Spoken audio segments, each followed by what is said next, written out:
Welcome to you my new video. मैं आप लोगों को पिछले क्लास में इकोनॉमिक्स के बारे में बताया था, इकोनॉमिक्स की डिफिनेशन बताए थे। उस इकोनॉमिक्स को दो भागों में बांटा गया, जिसको माइक्रो इकोनॉमिक्स बोलते हैं, दूसरे को मैक्रो इकोनॉमिक्स बोलते हैं। आज का मेरा टॉपिक है what is micro economics. Micro economics कहते किसको, इसकी मीनिंग क्या है, इनके डेफिनेशंस क्या है।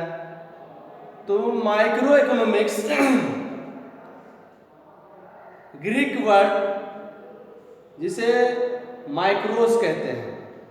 माइक्रोस मीन्स होता है स्मॉल, छोटा।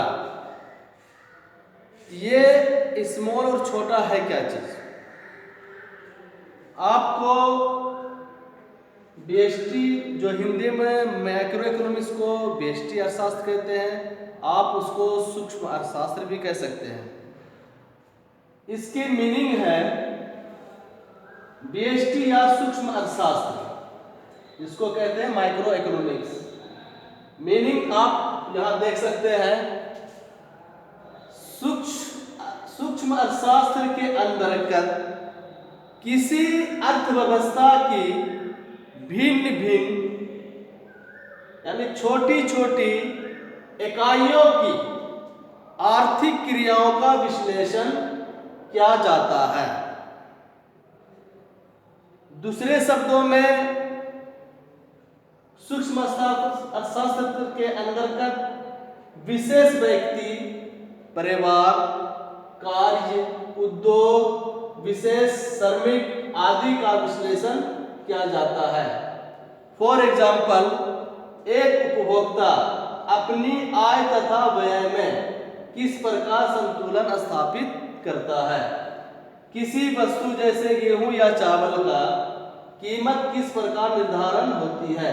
इन सभी व्यक्तिगत समस्याओं का अध्ययन सूक्ष्म अर्थशास्त्र के अंतर्गत किया जाता है। आपको बता दें, माइक्रो इकोनॉमिक्स के अंदर जितनी भी छोटी छोटी इकाइयां हैं, उसकी गणना, उसका विश्लेषण हम माइक्रो इकोनॉमिक्स के अंदर करते हैं। जैसे किसी एक फर्म के अंदर जो कार्य हो रहे हैं, उसकी हम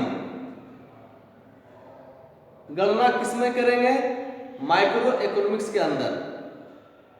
और संपूर्ण अगर अर्थव्यवस्था का हम विश्लेषण करते हैं तो वो मैक्रो इकोनॉमिक्स के अंदर चलाता है। हम पहले आपको माइक्रो इकोनॉमिक्स के बारे में बताएंगे। माइक्रो इकोनॉमिक्स के अंदर इसमें जितनी भी, चाहे वो व्यक्ति विशेष हो, व्यक्ति विशेष में उसकी आय कितनी है, उसका खर्च कितना है। सपोर्टेड मान लीजिए उस व्यक्ति की आय 5,000 रुपया पर मंथ है, तो उस 5,000 आय के ही अंतर्गत जितनी भी उनकी जरूरियात के कार्य हैं, वो उसी सीमित पैसे में ही अपना कार्य सारा करते हैं। तो इसकी गणना हम माइक्रो इकोनॉमिक्स के अंदर करते हैं। मूल्य का निर्धारण वो कहाँ आता है? माइक्रो इकोनॉमिक्स के अंदर। किसी फर्म में जब कोई भी सामान उत्पादन होता है तो उसमें उत्पादकता जो फर्म चला रहे हैं, तो जब वो उत्पादन करता है और उसको फिर सप्लाई मार्केट में करता है। सप्लाई करने से पहले क्या करता है? उस प्रोडक्ट जिसको लोग खरीदते हैं उसका उपभोग करते हैं, कंज्यूम करते हैं। कंज्यूम मीन्स उपभोग करना। तो उपभोग यहाँ सिर्फ खाने पीने सामान से ही वो ही उपभोग नहीं करते कहते हैं। आपने वस्त्र खरीदा, वस्त्र पहना, वो भी एक उपभोग है। आप बिजली की लाइटें जला रही हैं, जल रही है, वो भी क्या है, एक कंज्यूम, जिसे कंज्यूमर कहते हैं, उपभोग, वो भी एक उपभोग है।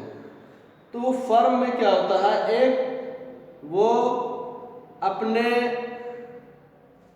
प्रोडक्ट का मूल्य निर्धारण करते हैं। वो मूल्य निर्धारण वो भी माइक्रो इकोनॉमिक्स के अंदर ही आता है।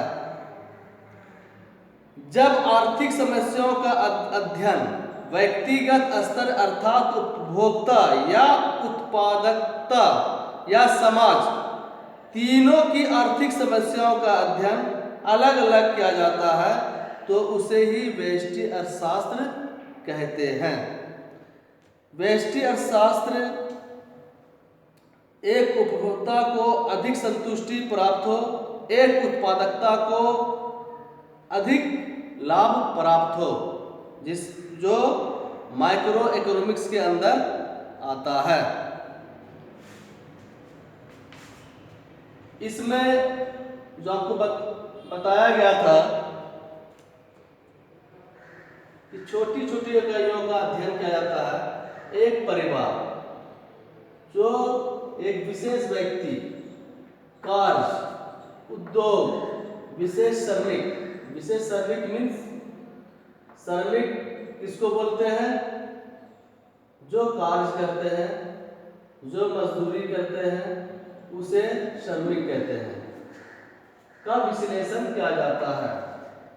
तो इस प्रकार आप देखते हैं जितनी भी